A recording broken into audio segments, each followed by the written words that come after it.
suggest.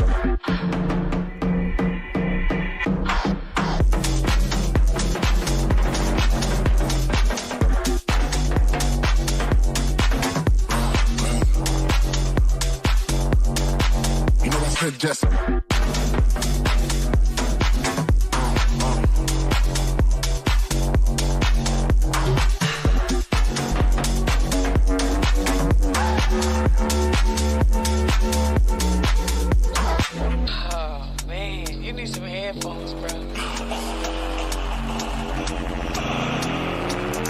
Just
you are my lucky charm.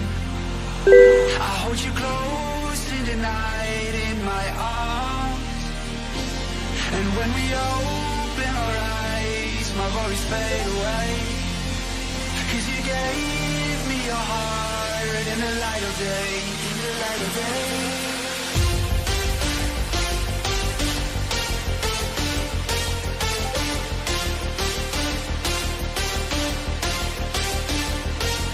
And when we open our eyes, my worries fade away. 'Cause you gave me your heart in the light of day, in the light of day.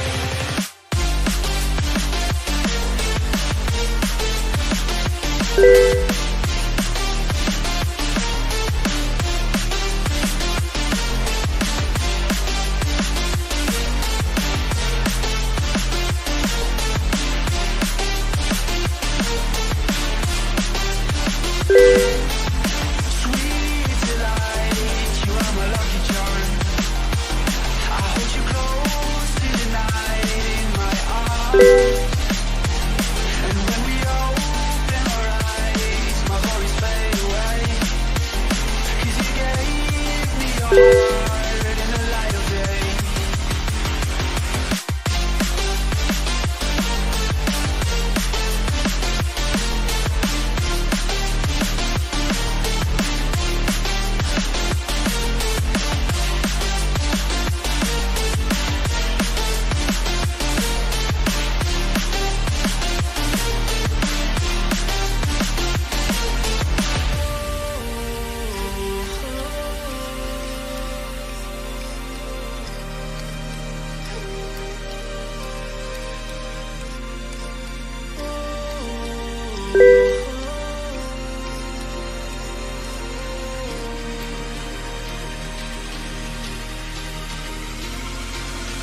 Sweet delight, you are my lucky charm. I hold you close in the night in my arms. And when we open our eyes, my worries fade away. 'Cause you gave me your heart in the light of day, in the light of day.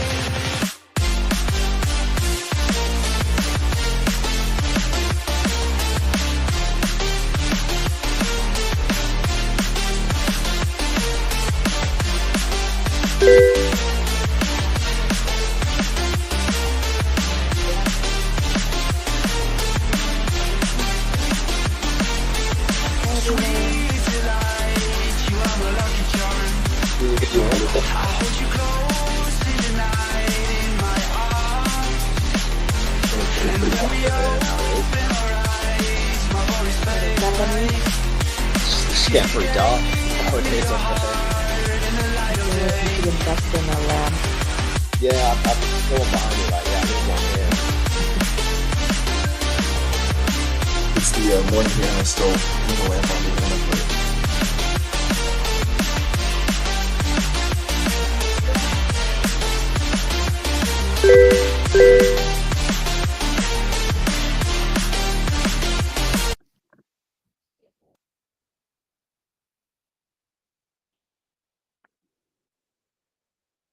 Hello. Hello. All right. Well, it is working. We're at. I think we can get started. We have mostly everyone. All right. Get started then, Shanti. Welcome, everyone. Recording Magic Minutes. We hope that you had a great week, and today is Voy's birthday week, so a lot going on. 2 days, right? Huh? In 2 days is the day. That's why it's his birthday week. So for me, nothing much. We, as a reminder for everyone that is participating in the hackathon, keep that weekend, the first weekend in January, free. It should be we'll be getting people pizza. We'll be hanging out here in Rome, and we'll have everything set up. So it should be a lot of fun and a great way to start the year. And that's basically it. Wilder will lead through the second half of the meeting, and Chris is going to take it away per usual. Well, amazing. So the weekly reminder, why are we all here? Why are we here making this huge difference? And I'm kind of tap on the whole huge difference and the proof of it in a second. But the whole reason why any of us are here is because of Voy. And Voy, of course, means you.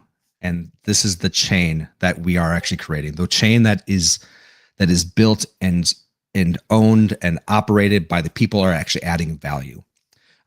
You in the governance committee, you are representation of the community. It's for scaling reasons. We can't listen to every single person. We can't give them all a voice because it would take forever. So what we have done is we've created a committee, a governance committee of people from the community and amazing selection of very diverse opinions and minds to represent that community. And I don't want you to forget that. We're not here to, just go through the process. We're here because we believe that the current L1s are not good enough. I believe it. Do you guys all believe it? Like we need to actually build a blockchain that actually represents what Satoshi's vision origin was.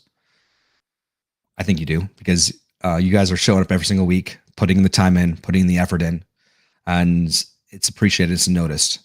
And we need to continue to do so because this is just the start. I think I'm probably always going to say it's just the start because every time that we take a step forward, I see how great our potential is. And as always, I am extremely proud of you all for the amount of work that you've put in so far that has really shown what the community can do, what it actually looks like when you're building something that's decentralized first. So many chains out there, they hand wave it away and say, you know what, we're going to centralize and make decisions because we need to run fast. We need to do things the right way. I agree that centralization is easier, centralization is faster, but I don't believe that centralization is something that people are quick to give up. When things are going well, they're going to hold it tight. That's why I believe decentralization is important. This is why your voices are important. I might not agree with all of you SOBs all the time, but I sure do respect you and I appreciate you. And I also, this is why none of the core team have a vote in this committee. It's up to you. We'll have our voice. We have an idea, but our job is to be the catalyst of your chain. So please embody it. Please own it. Please fight for it. What you believe is right, what you believe is needed to achieve what blockchain is meant to be. And so that is my weekly reminder. We are here for a reason. We are here for a mission. We are here to actually make a fucking difference. Sorry, Jay. A effing difference. But yeah, so with all of that being said, one of the things I wanted to do is really celebrate something. On Monday, we made a difference. All right, we've been making a difference, but we've been noticed.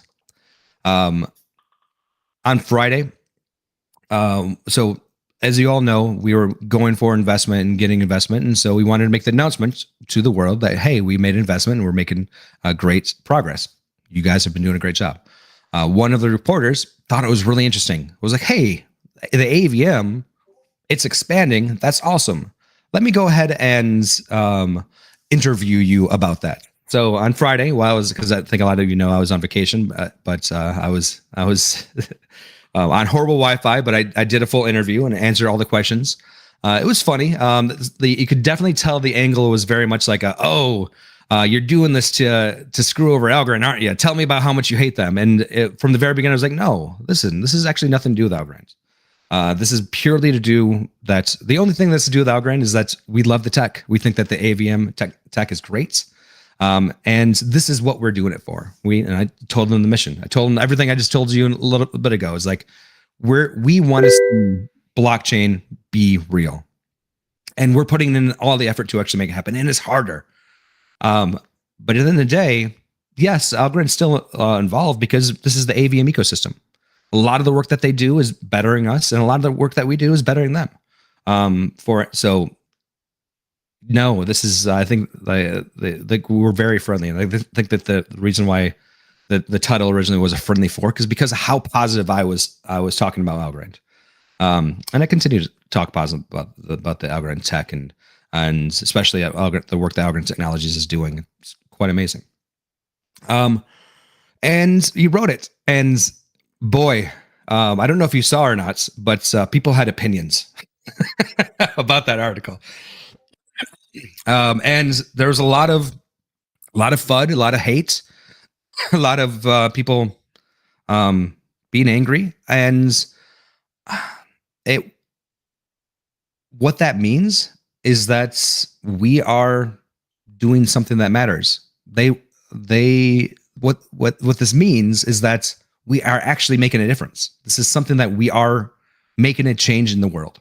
If we weren't, people wouldn't say anything. And so that's the way that I look at this. Yes, it was difficult, and yes, I sure did add a few more people to my mute list. But at the end of the day, we're making a difference. And it's because of the effort that you're putting in.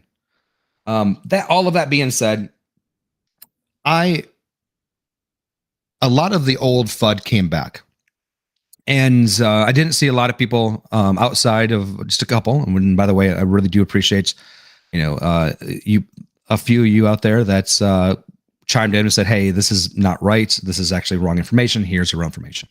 But what I wanted to do is kind of take time right now to address the things that came up and re-answer them. I think a lot of you know, but I think it's also important to make sure to remind you of the answers, so that when people do present you with these things, you have a direct answer. So, starting off, these are a couple of things. I took out a lot of the really angry, mean words from them, but I think I pulled out the key points.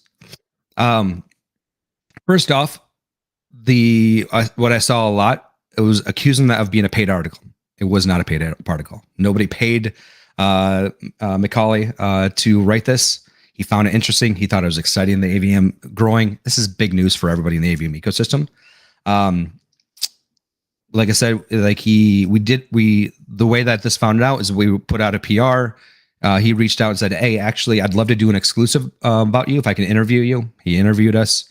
I saw the article at the same time everybody else did. I was waiting in vacation, refreshing until I believe I think Rick or Rich, somebody actually pinged me and said, "Hey, look, here's the link," and that was the first time I read it as well. I wasn't even the first one to read it, but I think he did an amazing job. I think he really distilled what the interview was: friendly, positive all the way around.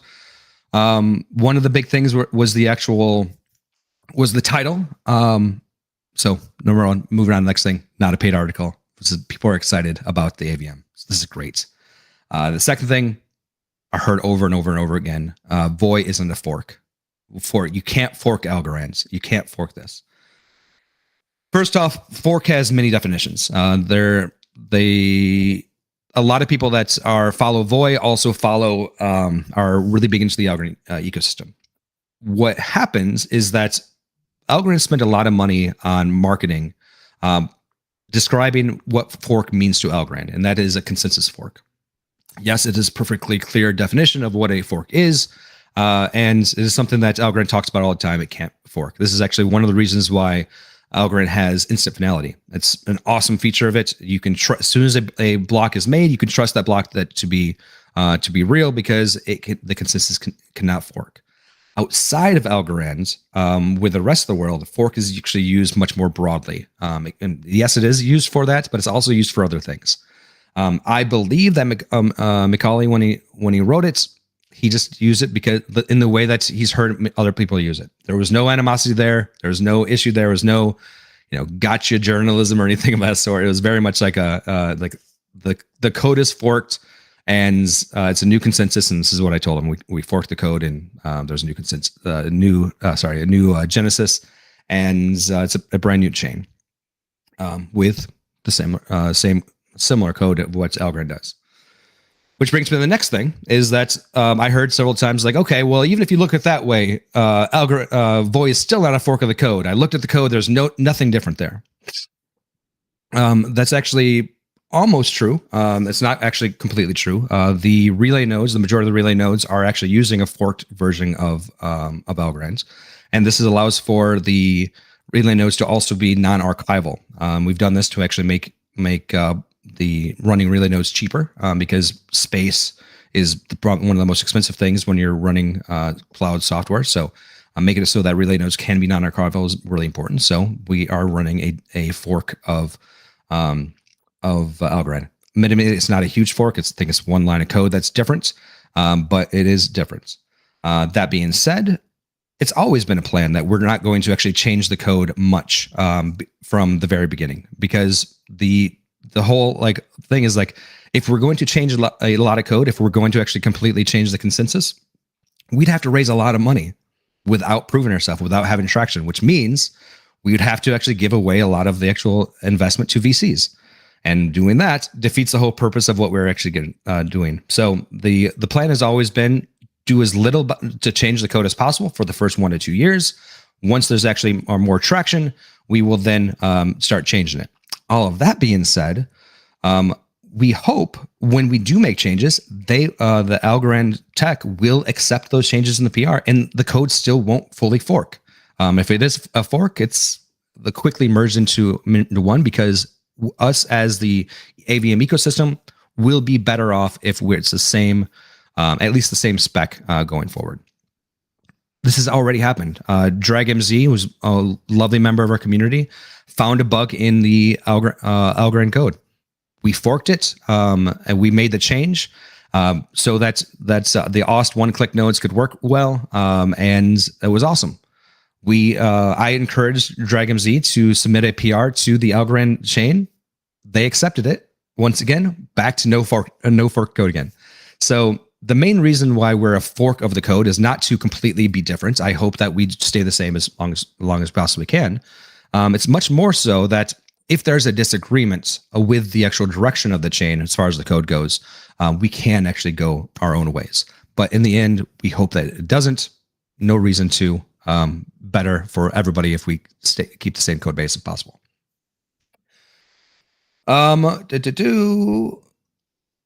Goes in the other thing.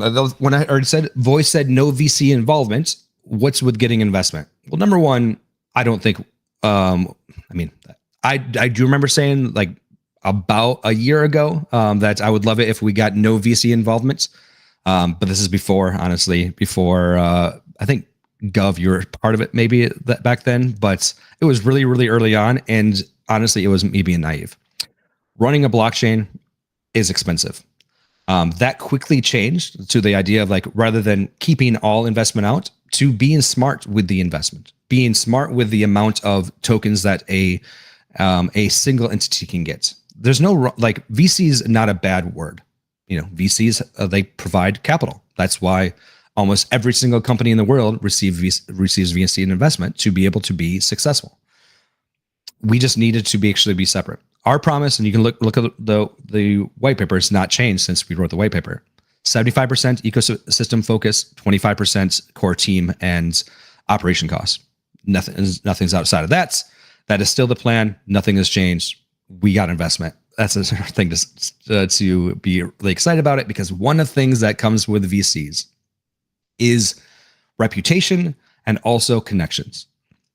We need to make sure that we have the ear of the right people. We need to make sure that when we do want to go to a centralized exchange, we don't have to go through the slow path. We can go directly to the fast path. So it's great that we have VCs, and it's great that we have the VCs that we have. I mean, Arrington Capital and Steve Kukanos are amazing. I've worked with both of them for forever. Kelly specifically, I've known for 12 years now.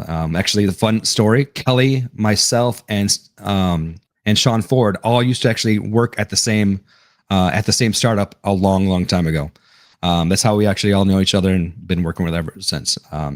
Really happy to know them, and in general continue to actually know them. Now, The next thing that I saw is, Chris, you talk about transparency so much, but you don't tell me how much investment that you got. You don't tell me how many tokens you gave away. You don't tell me XYZ. You talk about transparency so much, but you don't give us everything. I would love to give you everything. I would absolutely love to give you everything, but that's why we have lawyers. Right now, so what it is that we are doing something big. We're not doing something that's, building something out of our garage or closets and throwing it out in the world. We're trying to build something that is actually really lasting and successful. And one of the things to do that correctly is to follow proper regulation. This means that we have to make sure that we don't say certain things and we do say the right things and we go through the correct process. So as much as transparency is at forefront of everything, transparency that will ruin a project is bad. So really what it all boils down to is it's radical transparency with the information that follows proper regulation, and that's what we do.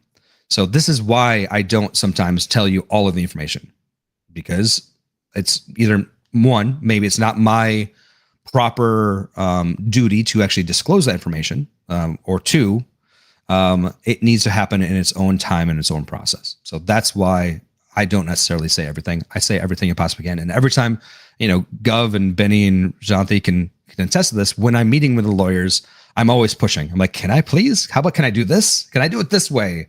Because I do truly believe in transparency, but I also want to make sure that we're building something that sticks around forever. The final one that I don't get, I honestly, the whole, Chris, this is a cash grab of Chris's. How? Like that's like my main question is that I've never been paid by Voy. I've spent thousands of dollars of my own money making Voy successful. I've done all of these stuff, and even mainnet doesn't exist yet, and those tokens that don't exist yet. But the core team is going to have a very long lockup to actually prevent any type of cash grab scenario. Cash grab is the last thing on my mind. This is honestly like, if you truly do know me, I've been in crypto since 2013, and this was a realization of 2022 of what the hell am I even doing anymore? Like, why are things not better today than they are when we started? And I've poured my life and soul into blockchain to actually get it to be mainstream. Yes, I've failed. Yes, I've made mistakes, but that is one thing that's actually like stayed true is like, I believe in this technology. I believe that blockchain can actually truly change the world. And so many of you that actually know me have heard me say these things. And I truly believe it. And that's why I'm doing Voy. Yes, great. If I do well because of it, side effect, wonderful. What I truly want though is I want Voy to be successful and I want blockchain to be mainstream. And that's what we're doing. That's what you are doing. So no, not a cash grab. If it was a cash grab, I promise you it would do many different things. This is the opposite of a cash grab. This is cash throw, I think is actually probably a better description of it. So like I said, I think a lot of you knew these things, but a lot of this FUD came back again. And I want to make sure that you guys have this ammo, that you have this ability. When you see these things, when you hear them come up, when you see somebody tweet about it, you can say, you know what? This is actually not true. I don't know where you got that from. I don't know where this is coming from, but let me help you inform. Because a lot of these people out there, I have to believe that they're fudding, they're angry, they're spewing this toxicity out of either ignorance, out of fear, out of maybe something else is going on in their life. But at the end of the day, I can't believe that there are so many bad people in the world and that they just need more information to be able to be happier, honestly. Because guys, this is fun. This is like, I've been having a blast the last year. I've been having a blast working with all of you. The people watching this, I've had a blast meeting all of you. And we really are making progress. And like the truth is, when we set this out, this is a mission impossible. We're doing something that is not possible, but we're doing it anyway. And every single day that we keep on marching forward is another day that's actually more possible. And that's fun. So thank you for that. And that's the stuff I wanted to address. I'm going to pause here before we go on to Wilder and take over. If anybody wants to step up and ask any questions, anything that I just said, please ask a question. Like now is a great time if you have any. And if now is not the good time, we can talk later, because you know me, I'm always here. I'm always available.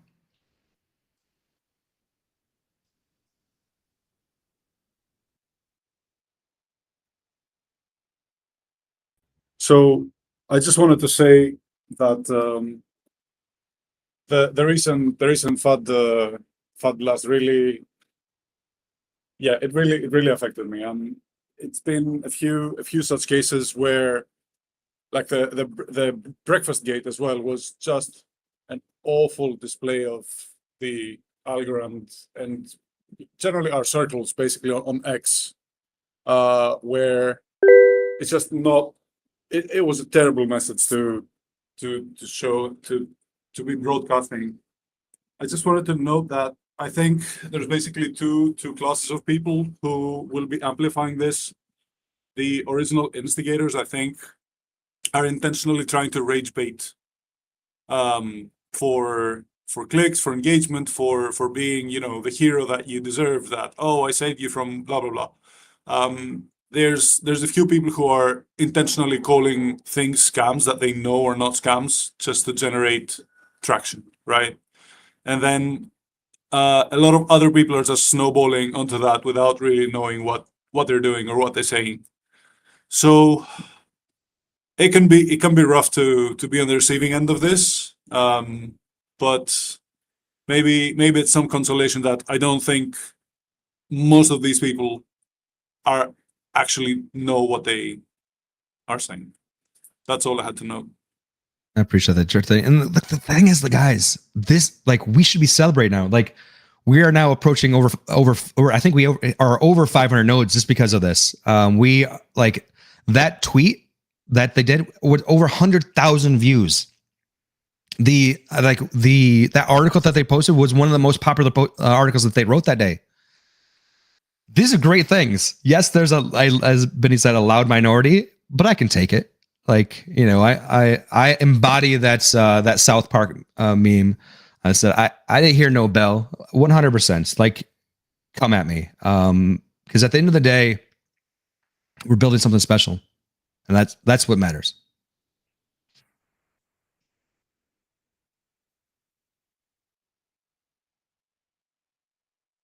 There's nothing else. Let's pump this up a little bit. Let's see some emojis, some fire, some excitement in the crowd. Amazing. So thank you for doing all of that you guys do. This is fun. This is fun, guys. This is fun. Anyway, back to you, Shanti. Is that right? I think so. Okay, cool. Thanks, Chris. Next, so we have 2 DD presentations before we get to Wilder. Let's start with the council incentives.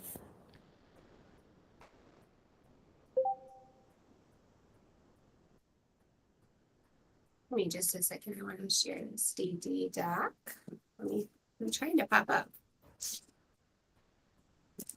Hi, everyone. Let's see. So Oof and I did the DD, and it should be on the master spreadsheet, as well as I'm going to throw it in the chat. It is not the right link. Is Haruf here? Let's see. Let's see if I can put him into. Yeah, he's in the audience right now. Yeah, you click to backstage and then to stage. Here you come. All right. Hello, people. Here's the link. Sorry about that. I'm not feeling great, so I'm going to be quieter, but hello. So initially, what we're reviewing today and presenting DDs on was presented as one proposal. It has since been separated into 2 separate proposals. the council incentives proposal and the council rules and guidelines proposal. So I have the DD on all one document because we initially started talking about it as one, but we will be voting on them separately, basically to just allow for custom comments and really get a feel for things. It's my understanding of the intent anyhow. So just a quick note, there are no changes to tokens. There's no additional tokens being requested. The council incentives proposal, it aims to rework the existing budget for our council member incentives that was passed back in October.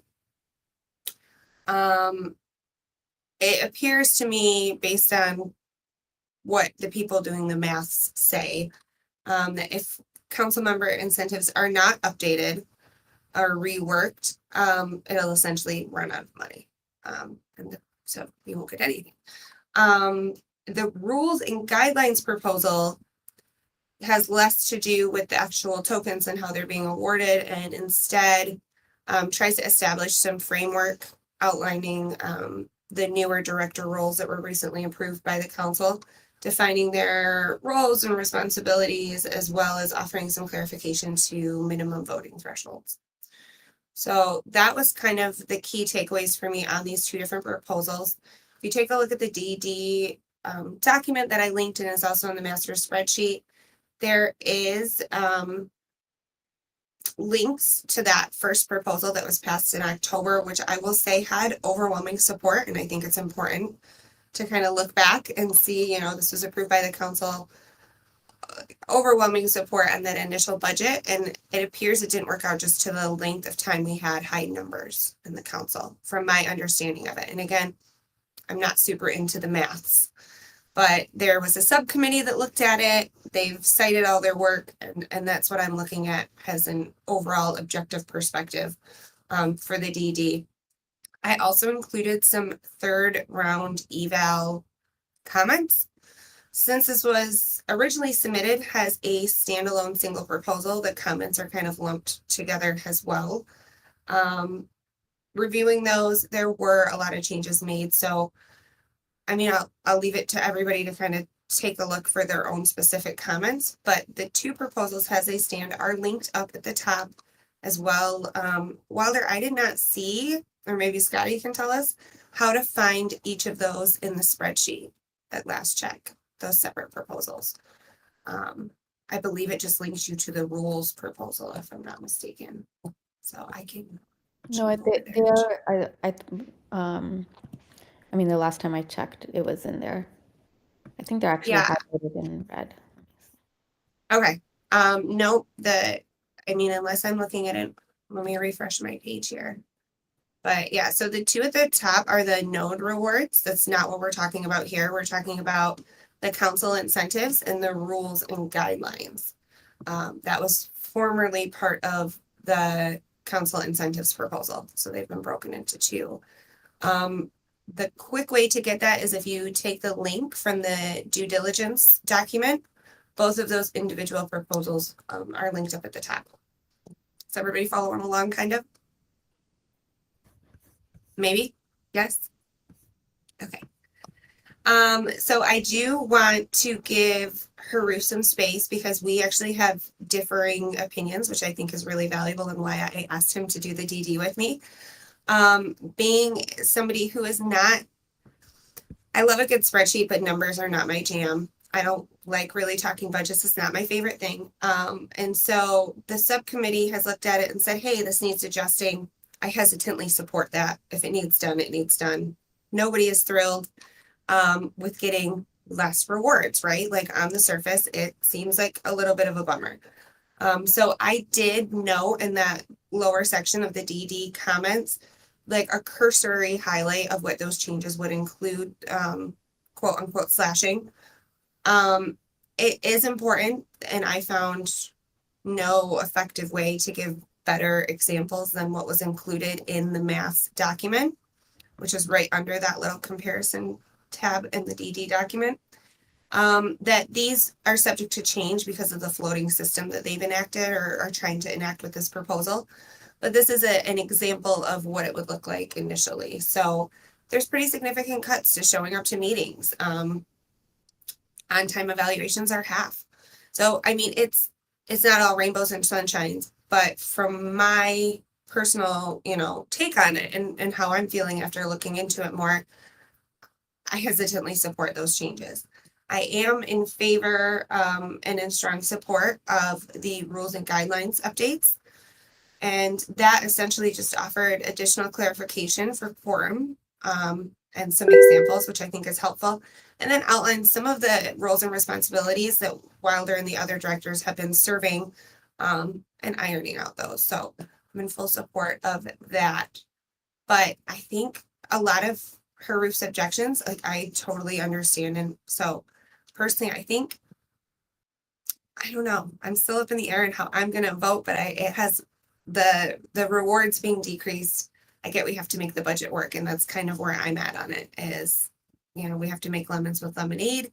But I would like to kind of hear Oof's point of view too, because I think the other side of that coin between hesitant support and opposition is important. Yeah, sure. I'll talk for a second. So I wrote out most of what I feel kind of at the bottom there, so you guys can just read it. I'm kind of coming down with something, so my throat's kind of rough right now. But I think the bottom line for me is that I think that that in both directions, it's just like very drastic. I think that there is like an easy middle ground probably for both of them. The idea that node rewards are essentially effectively doubled, while the council rewards are for showing up to meetings and things like that are cut drastically is a weird one when we're talking about balancing a budget.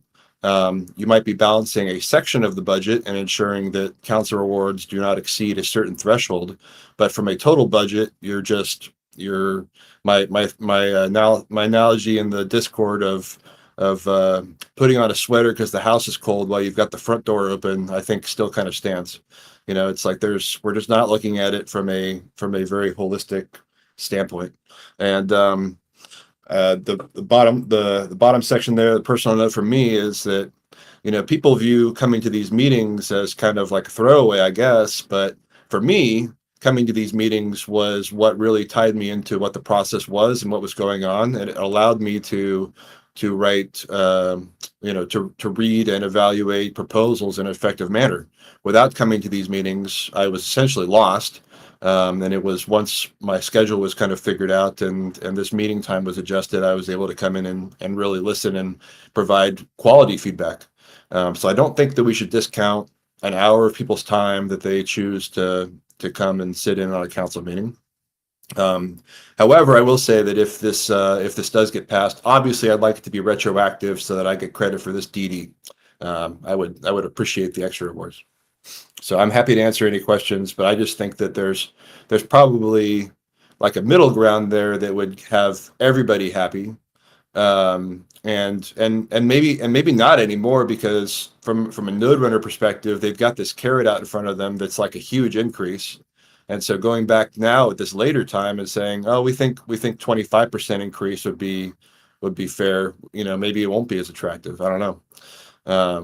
But I do think that, like, for myself running a node, I made a decision to invest a certain amount of money to create the node and essentially set it and forget it, although I've had to make a few minor changes.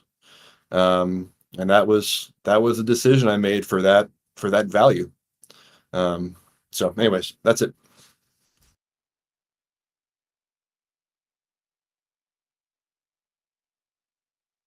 Hey, okay, so I'm probably repeating myself, kinda. But again, I feel like, first of all, like the attendance to meetings. I feel like if you don't come to the meetings, you can't really do a good job, like you said, for the council, because you don't know what's going on. So it's like the bare minimum, in my opinion, that you attend these meetings. And I feel like, and if you think now, like, okay, they are not really, I don't get a lot of rewards anymore, then in the end, you're essentially saying, okay, I don't want to be on the council anymore, is my opinion in this case. Because if you want to be on the council, you have to do the bare minimum, and that is attending. And damn, I forgot what I wanted to say. Let me, maybe if you want to comment, I have to think about it again. Well, we can definitely open it up for any questions. A reservation I have is just like if the testnet continues beyond its expected duration on this floating scale, like incentives would essentially shrivel up and die, which wouldn't be a good alternative either. So like I said, I think that there might not be a perfect middle ground, but being discontent but knowing it has to change is kind of where I'm at personally. I do think like the director roles and things like that have been helpful. Getting Scotty's proposal has been helpful. So like just steps forward maybe. But I do kind of see that we might be revisiting this in a couple of months if testnet's not doesn't conclude as originally anticipated. Any questions?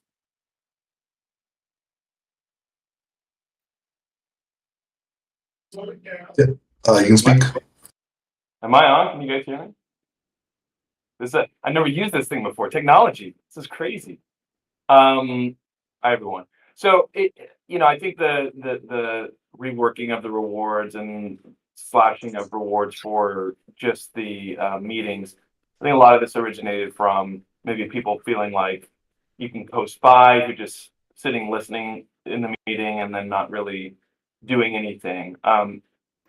Feels to me like the council's kind of self-selecting already in terms of who is interested in being part of it. There's subcommittees and sub things that are being formed, which I think is really great and natural and healthy. Like there's 3 of us now on the director side with Wilder, and some other people are stepping up and doing DD. I think as we grow and morph, there's going to be need for other things. Scotty's doing something, right? Like, so we're all kind of doing something, and it feels like we're also getting rewarded for these things, which is the right thing, because people are putting in extra time and sometimes an outsized amount of extra time in these subcommittees and DD and things. So I think, at least from my perspective, when I was supporting the lower rewards for just the meetings, that it felt like it made sense to me. I hear Oof as well, where it was like maybe it's too drastically cut, and there could be some middle ground, but I think conceptually, this is where I was coming from when I was supporting this. I just want to put that up. Yeah, and I think the standing meeting is a different type of demand. Having space blacked out week in and week out for something versus being able to like complete your own due diligence on your own time, or say complete an eval or interact with the community. We work on a global timeline, and just the sheer inflexibility of a standing meeting, I think, is a large commitment, for sure. Can you step down, Zayvoid, so Andrew could talk? I'm trying. It's technology, man. It's just. Oh, you just click in the a little dot. There you go. So yeah, just gonna throw my support behind actually slashing the council rewards. I've kind of put a lot of thought into it. I was originally opposed to it. In a way, I probably still am, but I think for just the overall health of testnet, I think it probably will be a fair change. The one thing that I still struggle with, and I probably will, or I did vote yes originally when we kind of had that half. When we put out the vote and then kind of took it back, or I'm not really sure exactly what happened there, but I did vote yes then, which, the rules were pretty much similar. The only thing that I think is like important to think about, and I know I've said it like a million times, so I'm kind of just beating a dead horse here, is just that like I think nodes should be driven by demand. So right now people are still coming online, people are still adding nodes, they're doing it for whatever they're getting now. When you double those rewards in 6 months from now, we're going to be back at the 40,000 or whatever it is. I don't know what even node runners get at this point, but we're going to be right back there. And I just don't really see how it solves anything other than just giving node runners more rewards. And another issue with that is now you are putting more inflation, or however you want to say it, into this point system. So now any other activity that has been participated in up until this point is now being diluted. So that's going to go for bounties. So bounties are now being diluted by, I don't remember fully, but it's like 30 or not 30%. It's quite a large percent they're getting diluted by with the increase in node rewards, how it's laid out. Obviously, for all other facets as well, they're going to see that dilution. So that's where my issue comes from. But, you know, the one caveat is I think there is a great marketing side to the nodes where you are bringing in a lot of new users. The way it just looks, I mean, regardless if we need them or not, I mean, you know, marketing is, as we've seen, is a very important part in crypto. And I think if we say, hey, we have, you know, 10,000 nodes, okay, do we really need 10,000 nodes? Probably not. But does that make the network look healthy and active and you know, have a good marketing spin? It does. So I understand there's going to be a need probably to go up from the original 150 where we originally targeted 150 nodes, which is, you know, obviously we're at 500, which is why I think we can you know, reevaluate the ratios, but really we got to make sure that we allow it to be demand based rather than this arbitrary number that we kind of pull out of air. Because I just don't think it's proper economics for a node running system. So one of the things to keep in mind is that running a node is pretty much the only thing that you can do on chain right now. So in the short term, it is important to incentivize things to do on chain. So when people come in and say, well, what do I do? Especially with this new noise that's happening, people are coming in. They're saying, okay, what do I do? I'm here. I want in. It's like, well, we can run a node. And the more people that come in and do that, then it actually kind of disincentivizes more people to come in because then it's less to spread around. So that's one thing to keep in mind as well, is that until stage 2 starts, which will the token wars happen, it is mainly the only thing that to do. We can probably get into the DD for the enhanced node rewards. Beautiful segue, I think. Lobo's already on his way up. Thank you. And I appreciate all the time both people gave to me to do this due diligence.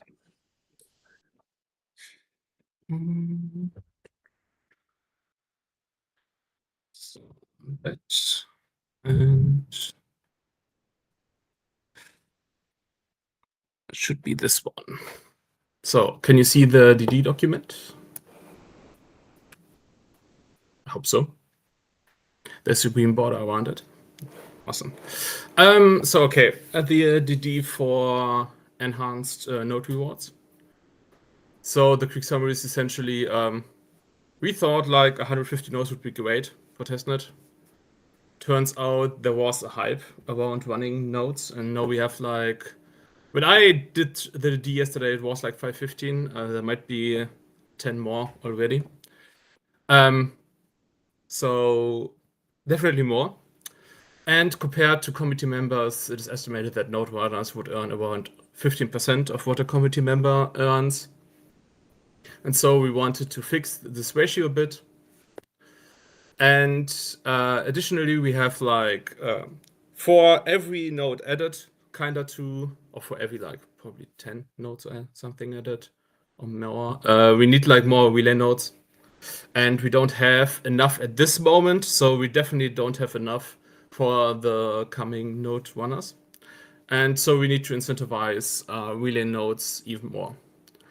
Just so the figure again, even if you saw it like X times again. Hope you don't mind it. And so, yeah, we want to, the proposal suggests to increase node rewards by 2x and relay node rewards by 3x from now on. And then we would get like a better ratio. Just know that this figure doesn't incorporate like the committee rewards proposal. So it's like 23%. If the committee stuff passes, it would be like 33. Okay, due diligence. So I did this completely out of my head. So I hope I have all the important comments. So the critical feedback was like, okay, just like Shaman said, so we thought like 150 nodes were great, so we don't need more for testnet. And people are still joining.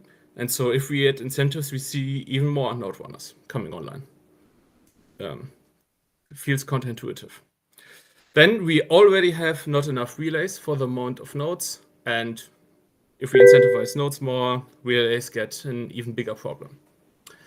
Then also we could, in 1 month, maybe we get like even more node runners, then we could like end up with the same problem. So this proposal doesn't scale in a sense. Then also we went directly now for 2x. So the question is, why not, for example, why 1.5x? Then also like if we compare like to committee members work actually hard on all the D stuff and so on. So it justifies that they earn more. Yeah, okay. The last point I already talked about this. Okay, essentially my comments on these points. So like essentially again, Shaman said, okay, we don't need maybe more than 150 nodes to have like a successful testnet in a sense to test like the network, but people who want to run a node for Voi are excited about Voi, hopefully, and so they should be encouraged to still run a node. And we as a committee should make sure that they earn a fair share in a sense. So if you argue like, okay, node runners obviously still join. I don't think every node runner reads like the node runner incentives proposal, does the math, has like figures up and sees like, I'm earning that much. Is it worth it or not? And so it should be more like our job to make sure they earn like a fair share. It's hard to scale the node rewards. We don't know what will be happening. So there was, I think, at 1K nodes like 3x, but we took that away because we don't know when this will happen and what might be appropriate at this point. If we start at like 1.5x, this could also mean just like if you argue in 1 month, we might be sitting here. If we do like 1.5x, means we might sit here in like 2 weeks again and talk about this. And just again, in my opinion, we should aim to something closer to like 50%. And I think doubling from 15% to 30% is already great. And then repeating again. So like committee members, not everyone can be a committee member at this point. For now, they have been chosen by the foundation. So there might be people who would be willing to work on this and earn a fair share for the committee rewards, but they can't really. So it's important, in my opinion, that we reward all the early users for long-term success. And maybe it's a bit of a drastic standpoint, but I think committee members are more easily replaceable than like early users for the network. Again, obviously you won't find people with the exact same skills, but probably also not needed. And while the number of node runners still rises, wait, what did I write there? It's what Chris said. So it's at the moment the only way to join the testnet. So the other stages didn't start yet. So like the DeFi and NFT stage. And again, I honestly don't know how those people who want to participate only like in stage 2 and 3 will actually get Voi or VIA to participate. And maybe Chris can, after this proposal, after I went through it, can say something about this. But for now, the option is to run a node. And my recommendation is I fully support it. And I think like we should care about rewarding all the users. And the committee should acknowledge this.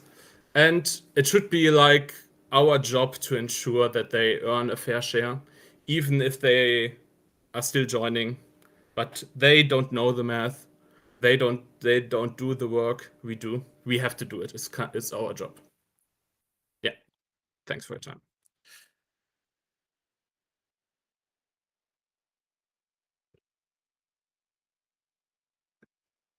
Any comments?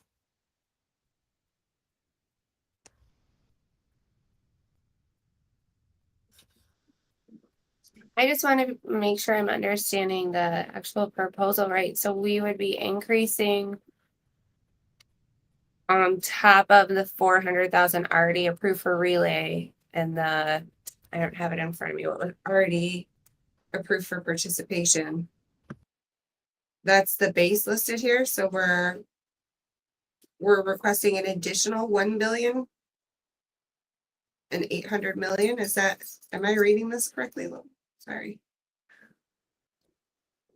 Yes, and sorry, Lobo, to cut you off. Yes, and the excess amounts are to be returned.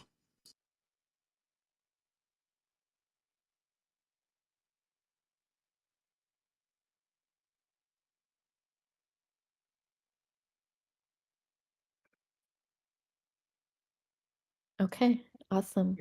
Well, if there's no other questions, then Scotty will be making the evaluation available if it's not already up and available. And that's it for the DD. Wilder, you don't have much time, but No, but I'll make the most of it. So first of all, thank you for I said it earlier, but everyone who Sorry, Wilder, by the way, for taking so much of your time. Apology accepted. Anyways, to carry on, we had a lot of great conversations this week with IRL, UF, Lobo, as well as the directors. We got to weigh over a lot of the options here, and I think splitting the votes for the council incentives.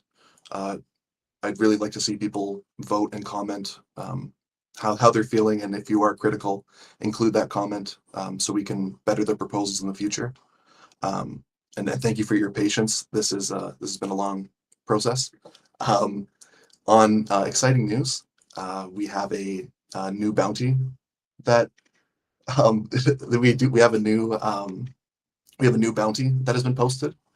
This is an exciting one that has to do with staking and essentially holding Voy in a contract so that you're able to participate with it, give it participation keys, and then when it's leaving the contract, be vested on its way out.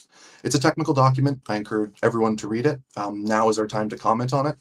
And we've been dealing with a large influx of proposals since the council started, but this is our first time to review a bounty submission. So there's already some guidelines in place. I reviewed them recently. I'm going to post them here in the. This is so just so you know, this is a very important bounty for the transition from testnet to mainnet. Yes, it's technical, so please read it, but it's very detailed as well, and it's not all math, right? It's not going to go over your head. So certainly, I think knowing who wrote it, the foundation, it's a very quality document, but we still need to read it, comment on it, and we will also be evaluating it. So I did share the link, the rules for evaluations on bounties, which we already had a process in place for, which is that link shared.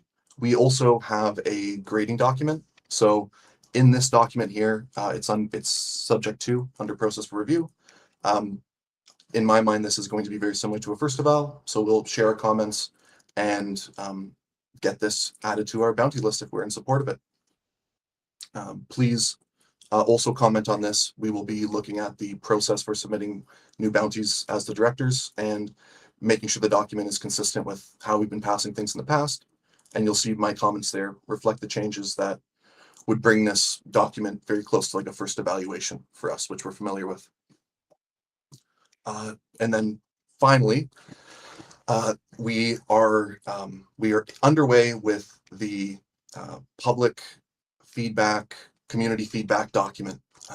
It was born from a Twitter space, but where the community was interacting with Voy and the Voy community was interacting. There's definitely a need for this. I'm very excited about it. Dustin, also known as Taco, is championing this, but is also looking for support. He's reached out to myself, to IRL, and other community members. We encourage you to participate as well. I think this can evolve into something that is a consistent and recurring part of council meetings. It's a very, based on the feedback already received, I think a lot of great points are being made up, and this is getting community feedback in a way that is public, which was in debate earlier, but this document is public. If you submit feedback, everybody can see it. It's radically transparent, and you will be required to include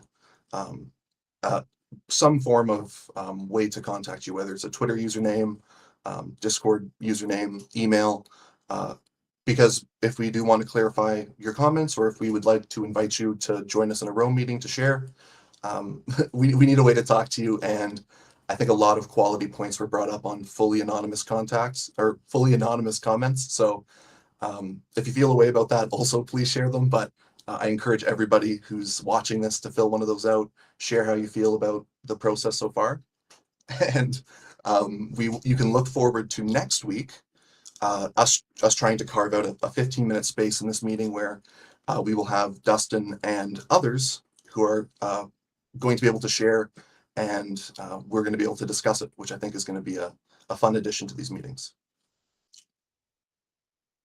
Awesome.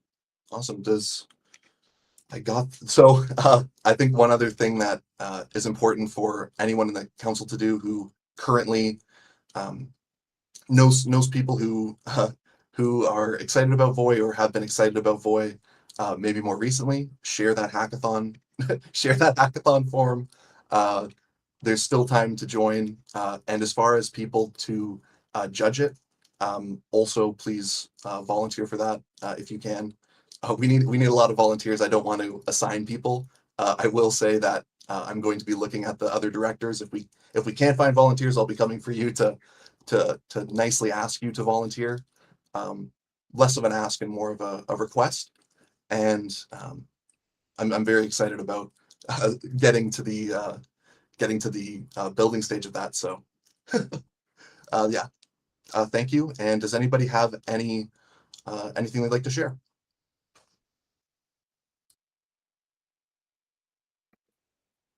I do want to ask, so tomorrow morning, we are going to do a quick run through of Roam for the hackathon. And does anybody have We have like a completely different floor set up. We're going to have room set up. And so for 20 minutes, we just want to make sure everything is working. And so if you have 20 minutes tomorrow at 10:30 a.m. morning, we are going to do a quick run through. Actually, yeah, 10:30 a.m. 10 or 11 a.m. EST. If you can just ping me so that you can help us check that out. I'd appreciate it. Okay. Cool. Thanks everyone. Thanks for Lobo, if you want to ping me about how people get via VOI, you can ping me. Cheers, guys. Great. Have a great Thanks, week. everybody. Enjoy the rest of your week. Thank you. Thank you, everybody.